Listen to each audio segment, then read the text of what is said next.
Welcome to Wilhelm Castle. We're getting closer than ever to Fatima, but we still got one more set of levels to go through before we reach our domain. This is my favorite set of all the levels, though. So there's no objective yet, we just need to kill a certain amount of enemies so that the door up ahead will open. Usually you can get the door to open before you even enter this room up here, but sometimes you can't. You might be wondering what the new upgrade we got was. Well, we got a strength upgrade. So even though these new enemies normally take 3 hits before we can turn them into zombies, this time they only take 2. Which means they're now indistinguishable from all the enemies we fought previously. You're welcome. This room is really difficult because there are mines in front of the archer towers. And those mines also stop us from walking anywhere near said archer towers because the explosions have an enormous radius. Thankfully, our zombies are pretty much invulnerable to the explosions. The archers beside the towers are there to shoot at us to stop us from, you know, actually commanding the zombies. And we can't go up and get them because of the mines. So we just stand over here in the corner where they have a harder time aiming. We could theoretically grab our zombies and throw them at the archers, or use one of the zombies as a shield, but we can't command other zombies while we're holding one. And if we try to throw our zombies at the archers, for some reason, we tend to aim at the towers, not the people. Even though throwing them at the towers does nothing.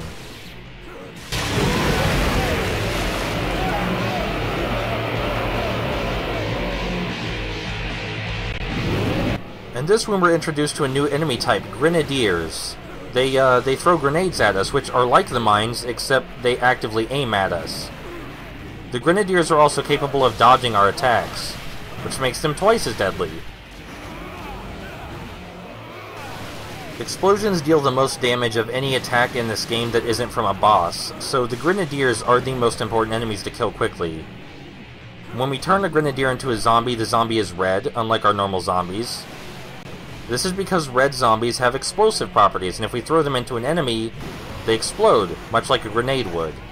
And I think I'll get to show that off. Yeah, just let me grab this one.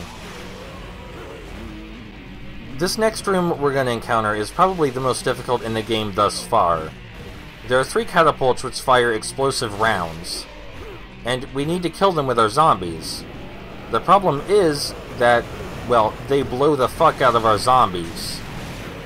So not only do our zombies have a hard time following us, but the only enemies near the catapults that we could potentially turn into zombies are these guys with shields, which, you know, require a zombie in order to make them zombifiable, let's say. For some reason, throwing this zombie against this specific guy isn't working. So we're going to try his buddy. And that seems to work better. But yeah, this room is designed so that you don't have any zombies on hand when you need them the most. And I guess that's not a bad thing. There are normal enemies that spawn which you can turn into zombies without much effort, but the problem is that they're in front of the catapults, which is where you do not want to be. We can sometimes manage to push away these guys with our heavy attacks, but we can't really stun them without a zombie. They have a lot of health. Yeah, a lot. And we're getting blown up by standing directly in front of this catapult. There's no leeway. Either you're to the side or behind the catapult, or you're blown up. There's no middle ground. So yeah, I guess you could say this room is kind of frustrating. It's possible, though. Might be a lot harder the first time around. Normal mode feels very painful if you haven't grinded. I would say that this could be fixed by giving the enemies a greater aggro distance, but the game seems to have an issue with that. I'm not sure if the development team didn't know how to make them more aggressive, or if that was a deliberate choice. I would ask for a taunt button, but that kind of runs into the same issue. But either of those would have fixed this room. The next room, on the other hand, isn't so bad, but it is also filled with explosives. I think you're probably seeing a running theme here. We're going to be seeing a lot of explosives. They ran out of ways, more or less, to make the enemies difficult, so it's just explosions for days from here on.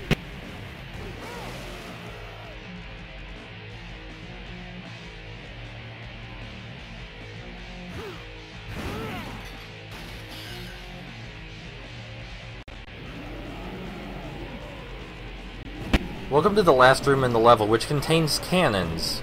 The cannons operate kind of, funny.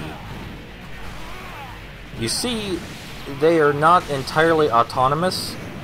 There need to be soldiers near them for them to function, but the soldiers don't have to be touching them, just in their general vicinity.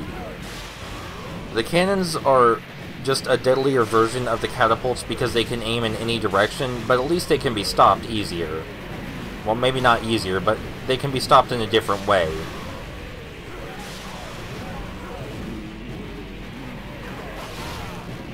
We want to make it to the other side of the room and deactivate the other two cannons after we're done here. I'm not quite sure what the objective for this room is, but it seems to have to do with killing certain enemies around the cannons. The ditch in the center is a hell zone, because you can get shot from the cannons and there's a wall of shield enemies in your way. You can see over here that soldier was just rubbing up against the cannon to get it to work properly. Not like sticking his hand out to use it or anything, just rubbing his face against it. It's very special.